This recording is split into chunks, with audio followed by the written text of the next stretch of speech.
भारत हा कृषीप्रधान देश आहे, पण आजही भारतीय कृषी क्षेत्रात म्हणावी तशी प्रगती झाली नाहीये। भारतीय शेती क्षेत्रामध्ये प्रगत तंत्रज्ञानाचा वापर सुरू व्हावा म्हणून कृषी मंत्री शिवराज सिंह चौहान थेट ब्राझीलमधल्या शेतकऱ्यांच्या बांधावरती पोहोचलेत। ब्राझील दौऱ्यामध्ये शिवराज सिंह चौहान यांनी काय काय अनुभव घेतलाय पाहूयात या रिपोर्टमधून। केंद्रीय कृषी मंत्री शिवराज सिंह चौहान ब्राझीलच्या दौऱ्यावर आहेत। ब्रिक्स परिषदेत सहभागी देशांच्या कृषी मंत्र्यांची ब्राझीलमध्ये एक बैठक पार पडली।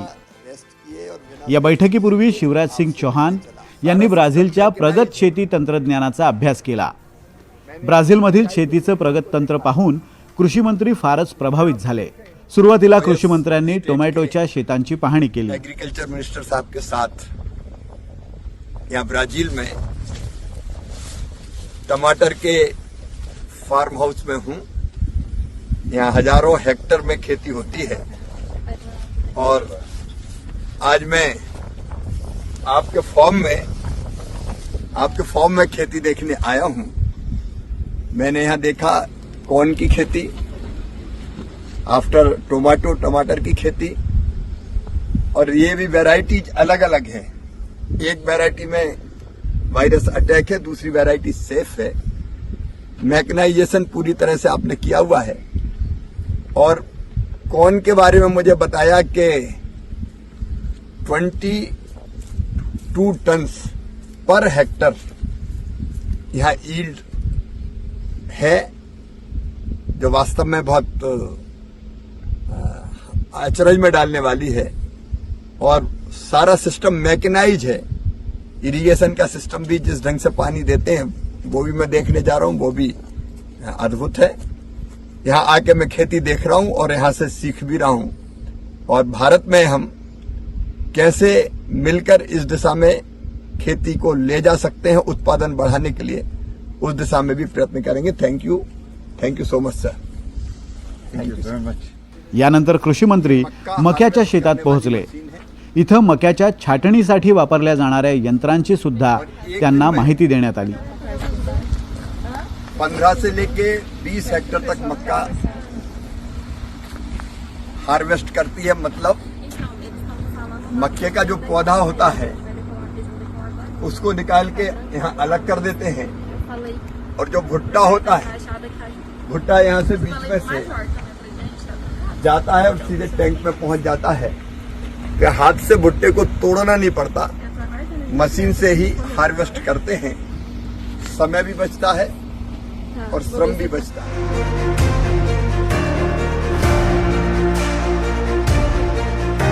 खेत आप देख रहे हैं, यहाँ मक्का लगाया हुआ था। मक्का हार्वेस्ट कर लिया, जैसे मैंने बताया था। मशीन से हार्वेस्ट किया तो भुट्टा अलग चला गया और पेड़ जो पौधा होता है वो अलग चला जाता है। लेकिन ये जो बचा हुआ पौधे का हिस्सा है, इसको जलाते नहीं है, इसी में मिला देंगे बखरनी करके, जिससे ये खाद बन जाएगा और मिट्टी की उर्वरकता को बढ़ाएगा। तो ये तो वैसी बात है, आम के आम गुठलियों के दाम। इससे खाद बनाएंगे, इसको जलाएंगे नहीं। मका, टोमॅटो आणि सोयाबीनच्या लांबच लांब शेतांसाठी सिंचन व्यवस्था कशी केली जाते ते पाहूया। खड़ा देख रहे होंगे, एक मशीन है, उसमें यूरिया का टैंक है। वो यूरिया पानी में घोला जा रहा है और पानी में घोल के इस पाइपलाइन के जरिए, इसको क्या कहते हैं, इसका नाम पिवोट।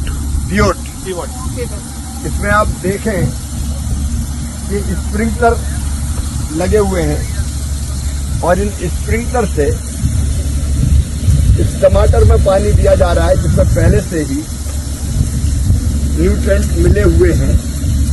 जितनी जरूरत है उतना पानी ही दिया जाता है। पूरा सिस्टम ये मैकेनाइज्ड है।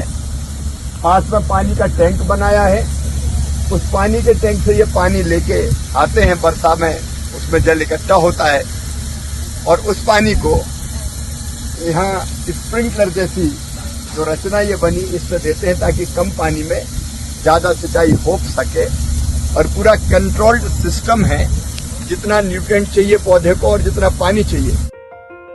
भारताप्रमाणेच ब्राझीलही शेती प्रधान देश आहे. शेती हा ब्राझीलच्या अर्थव्यवस्थेचा प्रमुख आधार.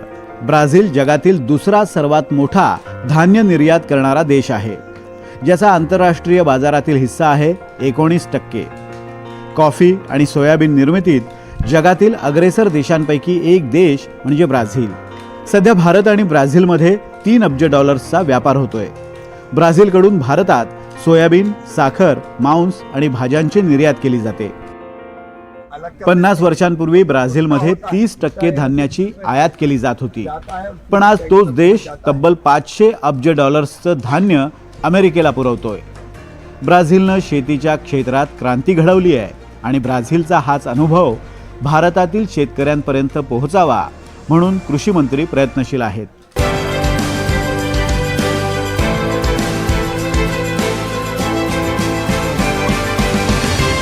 अभी भारत से यहाँ पहुंचा हूँ और आपसे मिलने की उत्सुकता इतनी थी कि बिना रेस्ट किए और बिना वेट किए सीधे आपसे मिलने चला है. भारत हमेशा से कहता चला आया जियो, और उसी मंत्र को लेके कि हम सब एक हैं, सारी दुनिया एक परिवार है, उसी भाव से मैं आपको पूछा है.